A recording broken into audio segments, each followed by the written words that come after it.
My dear brothers and sisters, loneliness is one of the most misunderstood pains of our time. People think the problem is being alone. It is not. You can be surrounded by people and still feel empty. And you can be alone and feel completely at peace. Recently, many people shared a video of a penguin walking alone, away from its group, into the cold emptiness. Some called it strength, some called it freedom, some even called it courage. But Islam teaches us something very different. Not everyone who walks alone is strong. Some are simply lost. And tonight, I want to speak to every heart that feels heavy in its loneliness, not to shame you, but to guide you back to clarity. My dear brothers and sisters, loneliness itself is not the enemy. This is where most people get it wrong.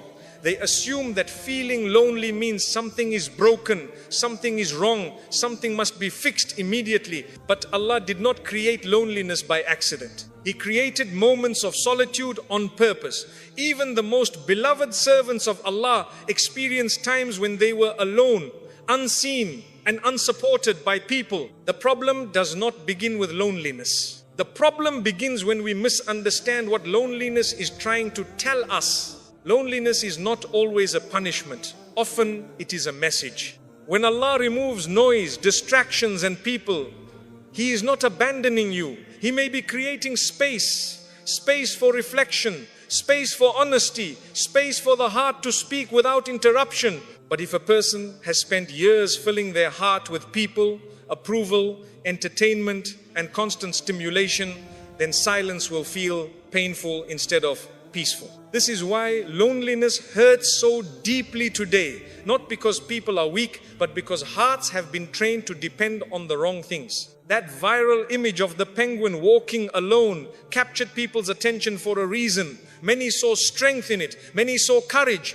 But look carefully. That penguin was not choosing solitude with awareness. It had lost its direction. It was still moving. Yes, but movement without direction is not progress. It is drift. Many people today are doing exactly the same thing. They wake up tired. They stay busy. They scroll endlessly. They jump from one distraction to another. They fill their time so they don't have to feel what is missing. From the outside, it looks like life is moving forward. But inside, something essential is absent. Direction. When loneliness hurts, it is not because you are physically alone. Some of the loneliest people in the world are surrounded by others. They attend gatherings. They talk. They laugh. But the moment they are by themselves, the emptiness rushes in. That tells you something important. The heart is not starving for people. The heart is starving for connection with Allah. Human beings were never designed to be the final source of peace. No matter how loving, how present, how kind they are, they cannot fill what only Allah can fill. When the heart expects people to give it meaning, stability and safety, it will always feel disappointed because people were never meant to carry that weight. So when loneliness hurts, do not rush to silence it. Do not immediately label it as weakness. Pause and ask yourself honestly, what is my heart missing right now? If the answer is attention, validation or companionship alone, that pain will return again and again. But if the answer is remembrance, closeness and reliance on Allah, then loneliness has done its job. It has revealed the real need. Loneliness is not the disease. Disconnection is. And the moment you understand that, loneliness stops feeling like an enemy and starts feeling like an invitation. My dear brothers and sisters, one of the quietest mistakes we make is expecting people to do a job they were never created to do. We place emotional weight on human beings that even the strongest hearts cannot carry. We expect them to give us peace, stability, reassurance and meaning. And when they fail, as all humans eventually do, we conclude that something is wrong with us or that we are unlovable. But the truth is simpler and more uncomfortable. People were never meant to fill the heart. Allah created the heart with a specific design. It was made to attach to Him first. When that order is reversed, when people are placed at the center and Allah is pushed to the edges, the heart becomes fragile. It begins to panic at distance. It fears silence. It feels unsafe when messages are not replied to, when calls stop coming, when attention fades. This is why loneliness becomes unbearable for some people. Not because they are alone, but because their heart was leaning on something unstable. Look again at that penguin walking away from its group. Some people saw independence. But independence without orientation is not strength. That penguin did not know where it was going. It separated from the only system that guided it towards survival. In the same way, when a person disconnects their heart from Allah and anchors it in people instead, they are walking away from the only source that does not disappear. People leave, people change, people get tired, people misunderstand you. None of this makes them evil, it makes them human. But when your peace depends on them staying exactly the same, your peace is always temporary. This is why Allah reminds us again and again not to attach our hearts to creation the way we attach them to the Creator. Not because Allah wants us isolated, but because He wants us protected.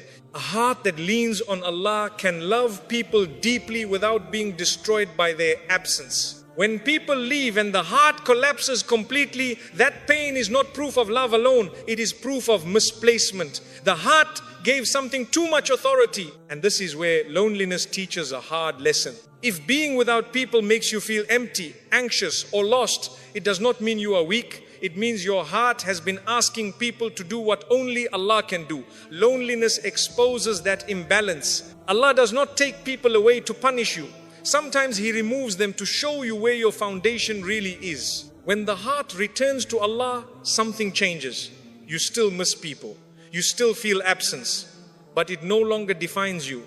Silence no longer terrifies you. Being alone no longer feels like abandonment, because the heart finally rests where it was always meant to rest. And once the heart is anchored there, people become a blessing, not a necessity. That is the difference between loving people and depending on them. And that difference is what protects the heart from breaking every time loneliness appears. My dear brothers and sisters, there is a difference that many people no longer recognize, the difference between isolation and solitude. These two are not the same, yet they are often confused. Isolation is when you are alone and empty. Solitude is when you are alone but connected. One weakens the heart, the other strengthens it. When a person is isolated, silence becomes loud, thoughts become heavy, the mind starts replaying regrets, fears and worries. Time feels slow and uncomfortable. That kind of aloneness feels like a burden because nothing inside the heart is holding it steady. But when a person is alone with Allah,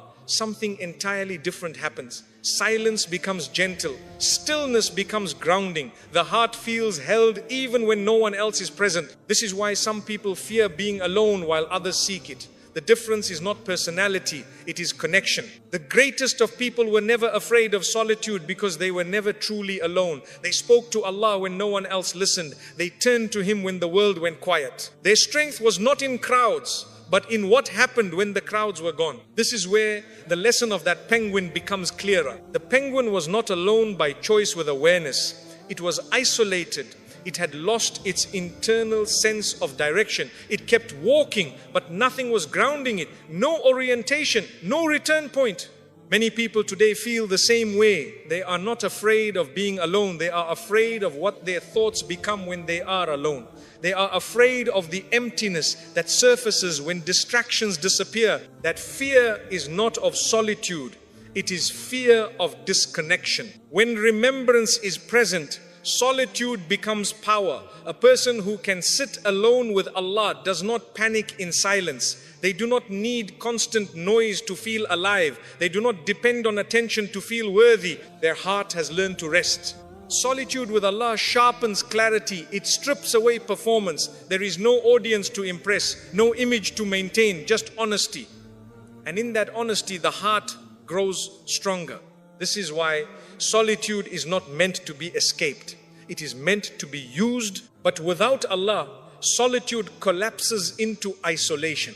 Without remembrance, silence turns against you. Without connection, being alone feels like punishment instead of peace. So do not ask yourself whether you are alone. Ask yourself instead, who am I with when I am alone? Because if Allah is present in that space, then being alone is no longer weakness. It is power. One of the most damaging beliefs people carry is the idea that loneliness is a sign of failure, rejection, or punishment. When someone feels alone for too long, they begin to assume that Allah is displeased with them, that they have been forgotten, or that something is wrong with who they are. This belief quietly poisons the heart because it turns pain into accusation. It makes a person feel judged rather than guided. But loneliness was never meant to be understood that way. Allah does not communicate with His servants using only comfort. Sometimes He communicates through discomfort, not to break the heart, but to wake it up. Loneliness is one of those messages. It is not an enemy attacking you. It is a signal calling your attention to something deeper that has been neglected. When loneliness appears, most people rush to silence it. They fill their time with noise, entertainment, conversations, scrolling, and distraction. They treat loneliness like an emergency that must be escaped immediately. But when a signal is ignored, it does not disappear. It grows louder. That is why loneliness returns again and again, often heavier each time. Loneliness is not asking you to run, it is asking you to listen. When Allah removes people, routines, or emotional comfort, He is not stripping your life of meaning. He may be removing interference. The heart cannot hear clearly when it is constantly distracted. Silence feels uncomfortable only because we are not used to hearing ourselves honestly. And when the heart finally speaks, it often reveals truths we have been avoiding. This is why loneliness feels exposing. It removes the layers we hide behind. It shows us what we rely on, what we fear losing, and what we have been using as substitutes for Allah. Look again at that penguin walking alone into the emptiness. People projected strength onto it, but the reality was much simpler and much more tragic. It was not responding to a call with awareness. It was disoriented. It did not stop to reassess. It did not turn back. It simply kept moving forward without questioning whether the path still made sense. Many people respond to loneliness the same way. They keep moving without reflection. They tell themselves to stay strong, stay busy, stay distracted. They treat loneliness as something to endure rather than understand. But endurance without understanding does not heal. It hardens. Islam does not teach us to ignore signals from the heart. It teaches us to interpret them correctly. Loneliness often appears when the heart has been leaning on the wrong source for security. When people, routines, status, or validation become emotional anchors, the heart becomes unstable. When those supports are removed, the heart feels exposed. That exposure is not cruelty, it is truth. Allah is showing you what you were relying on. If loneliness were punishment, it would push you further away from Allah. But what often happens instead is that loneliness drives people toward Him. They begin to pray more honestly. They speak to Allah without performance. They make dua without rehearsed words. Tears come without effort. That is not punishment. That is reorientation. Loneliness strips away illusions. It shows you that people were never meant to be permanent anchors. It reveals that distractions were never solutions. It forces the heart to confront what truly sustains it. This is why some people grow spiritually in loneliness while others grow bitter. The difference is interpretation. When loneliness is interpreted as rejection, the heart closes. When it is interpreted as invitation, the heart opens. Allah does not humiliate His servants by leaving them empty. If He empties something, it is to make room for something better. But that filling only happens when the servant responds correctly. If the heart resists, if it clings desperately to distractions, the emptiness remains. If the heart turns back, the emptiness transforms into calm. Loneliness becomes dangerous only when a person refuses to reflect. When they keep walking like that penguin, assuming movement itself is enough. Movement without awareness leads further away from safety. But you are not an animal acting on instinct alone. You have the ability to pause, to question, to turn back. When loneliness comes, ask yourself gently and honestly, what has this moment removed from my life? And why does its absence hurt so much? What was I depending on to feel whole? What have I delayed addressing? What has Allah made quiet so that I could finally hear Him? These questions are not meant to blame you. They are meant to guide you. Loneliness is not Allah turning away from you. Often it is Allah turning you back toward Him. And when that realization settles in the heart, loneliness loses its threat. It no longer feels like exile. It feels like redirection. You begin to understand that silence is not abandonment. Stillness is not neglect. Being alone is not proof that you are unloved. It is proof that Allah is calling you inward before calling you forward. And when you answer that call, loneliness no longer punishes you. It teaches you. My dear brothers and sisters, one of the hardest truths for the heart to accept is that guidance does not happen by accident. Many people wait for clarity the way they wait for emotions to change, hoping that one day they will simply feel better, feel motivated, feel connected again. But guidance in Islam was never described as something that drifts into the heart on its own. It is something you move toward intentionally. This is where many people misunderstand loneliness. They think that if Allah truly cared, the pain would disappear on its own. But Allah does not remove every discomfort immediately. Sometimes He leaves the feeling in place to see whether the servant will respond correctly. Guidance requires turning back. Turning back means admitting that something is off. It means acknowledging that the direction you have been walking, even if it felt necessary at the time, is no longer leading to peace. This admission is difficult because it requires humility. It requires letting go of the belief that endurance alone is enough. That penguin walking alone did not stop. It did not pause to reassess. It did not turn back towards safety. It simply kept going forward, assuming that movement itself was proof of strength. But movement without correction leads further away from life, not closer to it. Many people do the same spiritually. They keep moving through life on habit. They maintain routines. They stay productive. They remain outwardly functional. But inwardly, they feel increasingly distant from Allah. When that distance becomes painful, they tell themselves they just need to endure longer. They confuse persistence with guidance. Islam teaches something more precise. When something in the heart feels wrong, you do not ignore it. You turn back. You recalibrate. You return to the source of direction. Turning back does not mean you failed. It means you noticed. It means your heart is still alive enough to recognize misalignment. The real failure is continuing down a path that is clearly empty simply because pride will not allow you to stop. Many people hesitate to turn back because they think they must be perfect before they do. They believe they must fix themselves, clean themselves, or understand everything first. This belief keeps them frozen. But Allah does not ask for perfection before return. He asks for honesty. One sincere moment of humility carries more weight than years of silent drifting. Turning back can be as simple as admitting in dua that you are lost. It can be one sajda offered without eloquence. It can be a quiet moment where you stop pretending you are fine and finally speak to Allah as you truly are. These moments do not look dramatic from the outside, but they realign the heart from the inside. Guidance is not about sudden transformation, it is about orientation. When the heart turns back toward Allah, even slowly, even imperfectly, it regains its sense of direction. Peace does not arrive instantly, but confusion begins to fade. The heart stops panicking because it knows where it belongs again. This is why Allah repeatedly reminds us that He loves those who return, not those who never slip, but those who come back when they realize they have wandered. Loneliness often intensifies right before return because the heart is being pushed toward a decision. Will it continue walking away or will it stop and turn back? This moment is uncomfortable because it demands choice. Distraction delays that choice. Reflection forces it. Turning back also means letting go of the false idea that you must walk alone to be strong.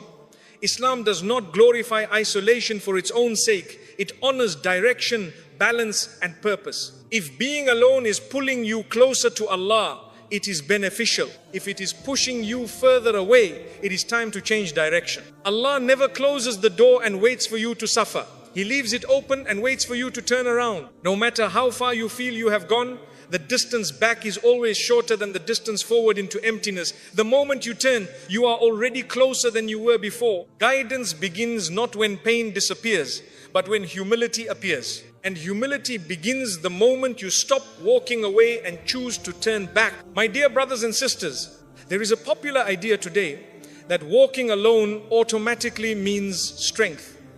People admire isolation, they celebrate separation, they praise the image of someone who stands apart, detached and unaffected. But Islam does not treat aloneness as a badge of honor by itself. Islam looks deeper. It asks why you are alone and where that path is taking you. Not every form of walking alone is noble. Sometimes walking alone is courage. When you step away from sin, pressure or harm, that is strength. When you refuse to follow a crowd into what displeases Allah, that is dignity. When you protect your heart and faith, even if it costs you companionship, that is honor. But there is another kind of walking alone that is quietly dangerous. It is the kind where a person withdraws, not out of clarity, but out of exhaustion. Not out of purpose, but out of disappointment. They stop trusting, stop opening up, stop turning toward Allah and people altogether. They tell themselves they are strong, but inside they are simply tired of hoping. That is not nobility. That is withdrawal. That penguin story became viral because people recognized something familiar. The image of walking alone into emptiness felt relatable. Many people felt seen by it. But relatability does not mean correctness. Sometimes what feels familiar is actually a warning. That penguin was not walking alone with intention. It was not choosing a higher path. It was disoriented. It was separated from guidance. It kept moving because stopping would have required awareness. Many people today romanticize the same movement. They say, I walk alone. But what they really mean is, I don't know where I belong anymore. They confuse detachment with wisdom. They confuse numbness with peace. Islam does not teach us to numb ourselves to survive. It teaches us to align ourselves to live. Walking alone becomes dangerous when it is driven by pride. When a person begins to believe that needing no one is strength, they close doors Allah never asked them to close. The heart was not created to be sealed. It was created to be guided. Walking alone also becomes dangerous when it is driven by despair. When someone decides that people will always disappoint, that connection is not worth the risk, and that faith can be carried privately without renewal or community. This path feels safe at first, but over time it starves the heart. Islam recognizes balance. The believer walks with Allah first, and through that connection learns how to walk with people without being owned by them. That balance is lost when someone chooses isolation as an identity rather than a phase. The Prophet ﷺ did not teach his companions to cut themselves off permanently. He taught them when to step back and when to return. Solitude was used for renewal, not escape. It was a tool, not a destination. Walking alone is only noble when it moves you closer to Allah. If it moves you further into bitterness, resentment, or spiritual distance, then it is not strength, no matter how calm it looks from the outside. This is why intention matters so deeply. Ask yourself honestly, why am I alone right now? Am I protecting my faith, or am I protecting myself from pain? Am I walking toward Allah, or am I walking away from disappointment without direction? The heart knows the difference, even if the mind tries to justify it. Some people keep walking alone because stopping would force them to confront unresolved wounds.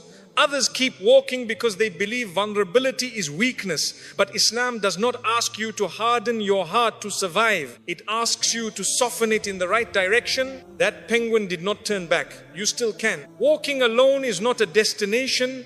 It is a moment. It is meant to clarify, not isolate permanently. If you find that your solitude is making you colder, harsher, or less connected to Allah, then it is time to pause and reassess. True strength is not found in how far you can walk by yourself. It is found in whether you are walking toward the one who gives direction to every step. And if walking alone is not taking you closer to Him, then it is not noble. It is simply unfinished. One of the most destructive thoughts loneliness whispers into the heart is the idea that you have gone too far to come back. That the distance between you and Allah has grown so